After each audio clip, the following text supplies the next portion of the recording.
마태복음 16장 1절부터 28절까지 말씀으로 오직 주님을 따라가라, 오직 주님을 따라가라, 이런 제목으로 말씀의 은혜를 나누고자 합니다. 우리가 예수님을 따라간다는 것은 무엇을 의미하는 것일까요? 과연 저와 여러분은 지금 예수님을 따라가고 있기는 한 걸까요? 주님을 따름에 있어서 십자가는 피할 수 없는 길입니다. 십자가는 피할 수 없는 길이다. 그런데 오늘 우리는 그 십자가를 지지 않으려고 합니다. 십자가 너무 무거워요. 왜 저에게 자꾸 십자가 주세요? 우리는 이렇게 생각을 하죠. 그러나 십자가 없는 구원의 길은 있을 수 없습니다. 누구든지 예수님을 따르기 원한다면 우리는 한 사람도 예외 없이 자기 십자가를 지고 예수님을 따라가야 합니다. 하늘로부터 오는 표적은 예수 그리스도의 심을 기억해야 합니다. 눈에 보이는 표적을 싫어할 사람은 없습니다. 예수님을 찾아온 바리새인과 사두개인들도 마찬가지입니다. 그래서 예수님에게 표적을 구했습니다. 이것이 우리를 미혹하는 안목의 정욕입니다. 그러므로 예수님은 4절에서 다소 자극적인 말씀을 하시죠. 말씀 같이 읽습니다. 악하고 음란한 세대가 표적을 구하나 요나의 표적밖에는 보여줄 표적이 없느니라. 아멘. 예수님은 표적을 구하는 세대를 뭐라고 표현하고 계시죠? 악하고 음란한 세대다라고 표현하십니다. 그러면서 예수님이 말씀하신 것이 요나의 표적이라는 거죠. 요나의 표적. 그래서 제가 최근에 그 돌 김용옥 알죠? 돌 김용옥이라는 사람이 어느 유튜브에서 나와서 뭐라고 얘기하느냐? 성경은 허구다, 이런 얘기를 하더라고요. 그 돌 김용옥 어머니가 장로교 권사인가 그렇습니다. 권사. 근데 성경은 허구다, 제자들이 짜집기 했다, 이런 얘기를 하더라고요. 그러니까 여러분, 그런 얘기 들을 때 그냥 웃으시면 돼요. 그러니까 여러분, 하나님의 말씀은 살았고 운동력이 있어 좌우의 날선 어떤 것보다도 이리하여 홍감이 관절과 고수를 찔러 쪼개게 하지 않는다. 하나님의 말씀은 믿어지는 겁니다. 아멘이십니까? 그러니까 여러분들이 뭐 유명한 사람이다, 뭐 똑똑한 사람이다 헛소리 하면은 그냥 한번 웃어주면 되는 거예요. 그 심각하게 받아들이면 필요가 없습니다. 우리는 하나님의 말씀이 진리임을 믿습니다. 아멘이십니까? 자, 지금 예수님이 요나의 표적을 얘기하셨어요. 그러면 요나의 그 사건은 있었던 일이다, 허구다? 있었던 일이라 이거예요. 아멘이십니까? 이제 제가 그걸 말씀드리려고 하는 거예요. 요나가 물고기 뱃속에서 사흘간 있었듯이 예수님도 사흘 동안 무덤에 있게 될 것을 친히 말씀하시죠. 누누이 말씀드리지만 우리가 표적을 보는 것과 믿음은 별개임을 잊지 말아야 돼요. 아무리 기적을 많이 체험한다고 해서 그 사람이 믿음이 좋으냐? 아니라는 거예요. 여러분, 홍해가 갈라지고 마른 땅을 밟고 건넜다, 이건 그 당시 출애굽한 모든 사람이 두 눈으로 다 봤던 사건이란 말이에요. 그런데도 광야에 가니까 하나님의 말씀에 순종해요, 불순종해요? 불순종합니다, 여러분. 그러니까 여러분이 기적을 체험하시길 바라요. 그러나 그것이 믿음을 결정하는 건 아니라는 거예요. 믿음은 하나님이 주시는 선물이라는 거예요. 할렐루야. 바리새인과 사두개인들의 교훈을 삼가야 함을 기억해야 됩니다. 누룩이 밀가루에 들어가면 변화가 일어나죠. 그런데 지금 예수님의 6절을 보시면요, 6절 보세요. 제자들에게 바리새인과 사두개인들의 뭘 조심하라? 누룩을 조심하라, 이렇게 말씀하셔요. 그렇다면 여기서 예수님이 말씀하신 누룩은 무엇을 의미하는 것일까? 이 의문에 대해서 12절에서 예수님이 이렇게 말씀하시죠. 바리새인과 사두개인들의 뭐다? 교훈이다, 이렇게 설명해 주세요. 여기서 교훈이 바로 뭐라는 거예요? 누룩을 의미한다라는 것이죠. 오늘 잘못된 교훈 때문에 이단으로 빠지는 이들이 얼마나 많아요. 아니, 기존 교회 안에서 생활하면서도 말씀을 바로 알지 못함으로 방황하는 이들이 너무 많아요. 교회를 다니기는 하지만 구원의 확신이 없고, 교회를 다니기는 하지만은 어떤 하나님에 대한 기쁨과 감사가 없는 경우가 많다는 거죠. 저는 오늘 이 새벽에 여러분들이 구원의 분명한 확신을 갖고 하나님과 더불어 살아가는 성도들 되기를 주님의 이름으로 축원합니다. 그러기에 우리는 힘써 하나님의 말씀을 배워야 되고, 배운 그 말씀이 삶에서 실천되어져야 돼요. 그러게 될 때 우리는 영적으로 바로 서게 됩니다. 시대를 분별하게 되죠. 그리스도에 대한 고백은 혈육이 아닌 하늘에 계신 아버지 때문입니다. 빌립보 가이사랴 지방에서 베드로의 고백은 상상할 수 없을 정도로 엄청나죠. 그렇다면 베드로는 어떻게 이런 고백을 할 수 있었을까? 여러분 그런 생각하지 않아요? 그냥 난 눈을 뜨면 막 천사가 날아다니는 게 보이고 천국이 보이고 그냥 와 내가 신앙생활 한다는 게 그냥 너무너무 막 기쁘고 말이야 콧노래가 나고 말이야. 그러고 싶죠. 저도 그러고 싶단 말이에요. 누구나 다 그러고 싶단 말이죠. 자, 그러면 어부인 베드로가 어떻게 주는 그리스도시요 살아계신 하나님의 아들입니다라고 고백할 수 있었느냐라는 거예요. 이 의문에 대해서 예수님이 17절에서 답을 해주세요. 17절 읽어볼까요?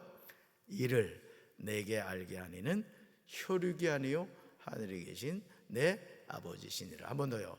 이를 내게 알게 하니는 혈육이 아니요 하늘에 계신 내 아버지시니라. 아멘. 이 말씀을 잘 보세요. 다시 말해서 우리가 구원의 확신을 갖고 믿음을 가지고 보이지 않는 하나님이 믿어지고 말씀이 깨달아지는 것은 혈육, 인간의 노력과 수고가 아니라는 거예요. 내가 공부 열심히 한다고 아는 게 아니라는 것이죠. 하늘에 계신 누구 아버지? 내 아버지. 눈 감아보세요. 아니 눈 감아보세요. 지금 입신 들어가지 말고. 보이는 게 있어요 없어요? 없죠. 눈 감았는데 보이면 안과 가야 돼요. 눈에 병이 생겨요. 눈 떠보세요. 보이죠?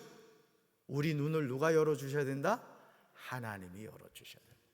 신학교 교수들이 성경 잘할 것 같아요? 아니에요. 신학교 교수들이 믿음 좋을 것 같아요? 아니에요. 물론 믿음 좋으신 분도 있어요.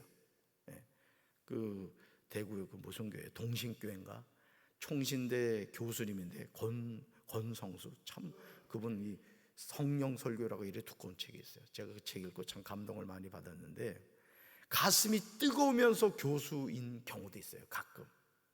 그런 분들은 목회를 해도 아주 목회를 잘하죠. 그런데 학문적으로 성경을 아는 것과 그 말씀이 믿어지는 건 다른 거예요. 저같이 목회하는 목사들도 믿음이 있는 것과 성경을 잘 아는 건 또 다르단 말이에요. 그래서 목사들도 기도하지 않으면 하나님을 바로 알 수 없는 겁니다. 목사들이 어떤 엉뚱한 소리 한다고 거기 시험 들 일이 없어요. 아, 저 목사 믿음이 없구나 이래 생각하시면 되는 거예요. 아멘. 그것도 무시하지는 말고. 이를 내게 알게 하니는 혈육이 아니요 하늘에 계신 내 아버지시다. 다시 말해서 여러분이 구원의 확신이었고 어떤 하나님이 느껴지지 않고 이럴 때 믿음이 없는 것 같을 때 하늘에 계신 내 아버지께 구하란 말이에요. 주님 나에게 구원의 확신을 주세요. 저에게 믿음을 주세요. 저에게 은혜를 주세요라고 구하란 말이죠. 아멘이십니까? 우리가 하나님의 자녀가 된 것은 예수님을 그리스도로 고백함으로 되는 거예요. 이 고백은 혈통, 육정, 사람의 뜻으로 되는 것이 아닙니다. 오직 하나님께로부터 나는 거예요. 그러므로 베드로의 고백은 하나님의 은혜가 무엇인지를 깨닫게 해주는 거예요.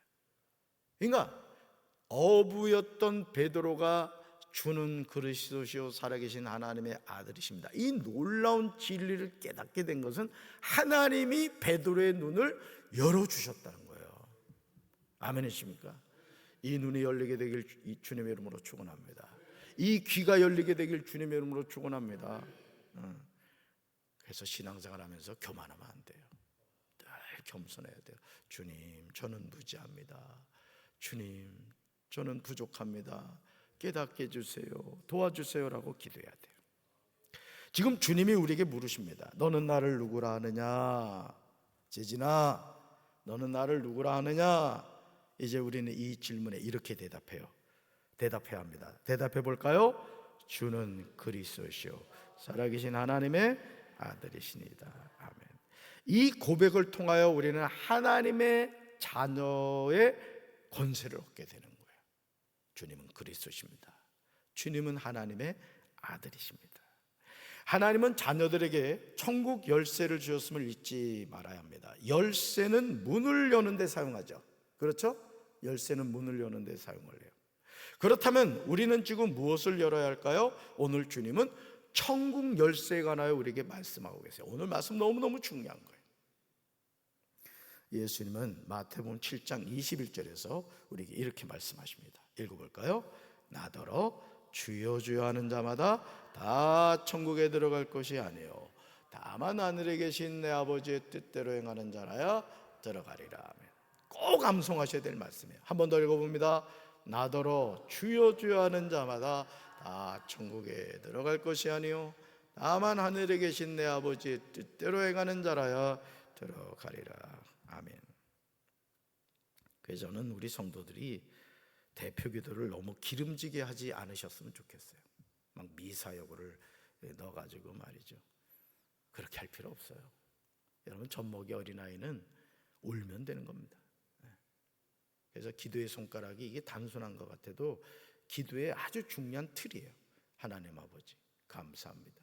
용서해 주세요. 간구 소원이 있습니다. 예수님의 이름으로 기도합니다. 대표 기도는 2분을 넘길 필요 없어요. 아멘. 길게 하지 마세요. 대표 기도. 그러니까 여러분, 우리가 하나님 앞에서 무엇을 깨달아야 되느냐? 하나님의 은혜를 깨달아야 되는데 천국을 누가 가냐 이거예요. 나더러 주여 주여 하는 자마다 다 천국에 들어가는 것이 아니래요. 그럼 누가 천국 들어가느냐? 다만 하늘에 계신 내 아버지의 뜻대로 행하는 자라 들어간다 이거죠. 오늘 이 새벽 기도 용사들은 다 천국 들어가게 되길 주님의 이름으로 축원합니다. 사랑하는 성도 여러분, 누가 천국에 들어갑니까? 아니, 하나님은 누구에게 천국 열쇠를 주십니까? 그렇습니다. 하늘에 계신 내 아버지의 뜻대로 행하는 자예요. 주님은 이 사람에게 천국 열쇠를 주시죠. 그리고 그 열쇠를 가진 자가 천국에 들어가게 되는 거예요. 예수님은 마태복음 16장 19절에서 베드로에게 내가 천국 열쇠를 내게 주리니 라고 하십니다. 그렇다면 천국 열쇠는 베드로에게만 주어지는 것일까요? 예수님을 믿는 사람은 누구나 천국 열쇠를 가지게 된 줄로 믿습니다. 그리고 이 열쇠를 가진 사람은 읽어볼까요? 내가 땅에서 무엇이든지 매면 하늘에서도 매일 것이요 내가 땅에서 무엇인지 풀면 하늘에서도 풀리리라. 아멘. 내가 땅에서 무엇이든지 매면 하늘에서도 매인데요, 내가 땅에서 무엇인지 풀면 하늘에서도 풀린다는 거예요. 여러분, 창세기 12장에 보면 하나님이 아브라함을 부르시면서 너로 말미암아 모든 민족이 복을 받으리라 그랬단 말이에요. 너를 축복하는 자에게 내가 복을 내리고 너를 저주하는 자에게 내가 저주를 내리겠다고 했단 말이죠. 대표성이에요, 대표성. 그러니까 여러분, 하나님의 자녀는 대표성을 띠고 있단 말이에요. 여러분 자신만 복 받는 게 아니란 말이에요.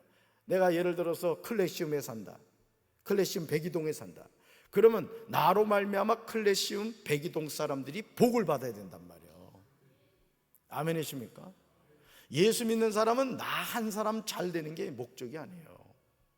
나로 말미암아 강경이 복을 받아야 되고 말이죠. 논산시가 복을 받아야 된단 말이죠. 아멘이십니까? 주님이 말씀하신 대로 이루어지는 거예요. 그러니까 여러분, 정말 여러분들이 누군가를 향해 복을 비는 인생들이 되시기 바라요. 아멘이십니까? 남을 저주하고 욕하고 그러지 말라는 거예요. 하나님의 일을 생각하지 않고 사람의 일을 생각하면 사탄의 종이 됩니다. 예수님에게 자기 인생의 모든 것을 걸었던 제자들에게 스승인 예수님이 예루살렘에 올라가셔서 당시 장로들과 대제사장들과 서기관들에게 많은 고난을 받고 죽임을 당하게 되리라는 말씀은 예수님의 제자들에게 청천벽력과 같은 말씀이었습니다. 이 말을 들은 베드로는 즉시 예수님을 붙잡고 항변합니다. 우린 여기서 하나님의 일을 생각하는 것과 사람의 일을 생각하는 차이를 보게 돼요.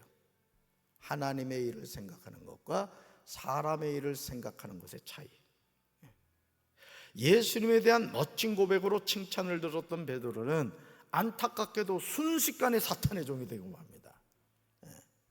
그러니까 여러분, 우리가 이 베드로의 모습을 통해서 뭘 깨달아야 되느냐? 항상 정신을 차리고 깨어 있어야 돼요. 하나님의 종이 순식간에 사탄의 종이 될 수 있는 거예요. 성령이 하시는 일을 방해하는 역할을 할 수 있다는 것이죠. 그러니까 영적으로 깨어있으면 인간적인 혈기나 생각으로 하나님이 하시는 일에 걸림돌이 될 수 있다라는 거죠. 오늘도 우리가 하나님의 뜻을 구하기보다 내 뜻을 구하는 것은 하나님의 일을 방해하는 행동임을 기억해야 돼요. 원수 마귀는 지금도 우리 생각을 통해서 교묘하게 역사함을 잊지 말아야 돼요. 그렇지 않으면 부지불식간에 마귀에게 속게 됩니다. 그러니까 여러분 천국 가는 그날까지 정신 바짝 차리셔야 돼. 이 인간적인 감정이나 어떤 내 생각 이런 거에 빠져가지고 마귀의 종이 되면 안 됩니다. 항상 하나님을 바라봐야 돼요. 하나님의 뜻이 있겠지. 여러분 하나님이 여러분 사랑하는 거 믿으시죠? 여러분 인생을 하나님이 책임지신다는 거 믿으시죠? 그러면 그 하나님을 끝까지 의지하셔야 돼요. 서운하게 느껴질 때, 또 어떤 내 생각과 다를 때 우리는 하나님 바라봐야 돼요. 나보다 더 진실하시고 더 능력이 있으시고 결국 우리 인생을 천국과 지옥으로 결정하시는 분은 하나님이시라고요. 내 인생의 생득권이 하나님 손에 있다고요. 하나님만 바라봐야 돼요. 아멘이십니까? 신앙생활을 이 승질대로 하는 사람들이 있어 망합니다. 우리가 승질을 어디서 부려요? 하나님 앞에서. 하나님 뜻이라면 우리는 순종해야 되는 거죠. 예수님을 따르는 것은 자기 십자가를 지는 것임을 기억해야 됩니다. 산모가 아기를 낳기 위해서 자신의 목숨을 걸어야 합니다. 마찬가지로 이 세상에서 육의 사람이 영의 사람이 된다는 것은 쉬운 것이 아니에요. 예수님은 24절에서 제자들에게 이렇게 말씀하시죠. 읽어볼까요? 누구든지 나를 따라오려거든 자기를 부인하고 자기 십자가를 지고 나를 따를 것이니라. 얼마나 부담되는 말씀이에요. 하지만 어느 사람도 예외가 없다는 거죠. 여러분 예수님의 말씀은 우리가 선택하는 게 아니에요. 순종하는 거예요, 여러분. 기분 좋다고 저기 선택하고 기분 나쁘다고 모르겠다 이러면 안 된다는 거죠. 저와 여러분이 주님을 따르려면 반드시 자기 십자가를 져야 되는 줄로 믿습니다. 주님을 따르는 길은 쉽지 않아요. 이걸 아셔야 돼요. 그러나 주님을 위하여 자기 목숨을 잃으면 찾게 됩니다. 그리고 27절에서 주님은요, 누구도 피할 수 없는 길을 제시하고 계세요. 말씀같이 읽습니다. 인자가 아버지의 영광으로 그 천사들과 함께 오리니 그때 각 사람이 행한 대로 갚으리라. 아멘. 거담이 찍으세요. 그때 각 사람이 행한 대로 갚으리라. 정말 무서운 말씀입니다. 그래서 전 목회를 해도 성실하게 목회를 하려고 그래요. 목회를 하면 할수록 제가 깨닫는 게 내가 참 부족한 게 많구나 이걸 느껴요. 주님 도와주시지 않으면 목회할 수 없습니다. 여러분 신앙생활도 마찬가지죠. 나 잘난 맛에 신앙생활 하지 마세요. 항상 주님 저는 부족합니다. 주님 도와주시지 않으면 저는 아무것도 할 수 없는 무익한 종입니다. 끊임없이 고백하세요. 아멘이십니까? 그리고 주님의 손 꼭 붙잡으셔야 돼요. 자기 십자가를 지기가 쉽지 않지만 그런 결단이 우리를 살리는 길이에요. 여러분 어떤 인생의 고난과 역경과 어려움이 다가온다 할지라도 주님 앞에 나오면 되는 거예요. 아멘이십니까? 주님 앞에 나오면 거기서 답이 나와요. 누가 도와주세요? 하나님이 도와주세요. 그 하나님이 누구 하나님? 나의 하나님. 가슴에 손 얹겠습니다.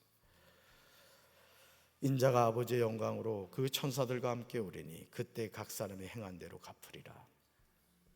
하나님은 오늘도 우리에게 소중한 하루를 허락해 주셨습니다. 이 하루를 우리가 어떻게 살아갈 것인가 우리가 결단하겠지만 그 하루의 삶이 쌓이고 쌓여 우리가 하나님 앞에 갔을 때 어떤 사람은 상급을 받고 어떤 사람은 책망을 받게 될 것입니다. 주님, 우리에게 주어진 인생의 때를 헛되이 낭비하지 않게 도와주시고 하루하루를 소중하게 하나님의 뜻에 맞게 살아갈 수 있도록 주여 저희들을 도와주시옵소서. 예수님 이름으로 간절히 기도합니다. 아멘.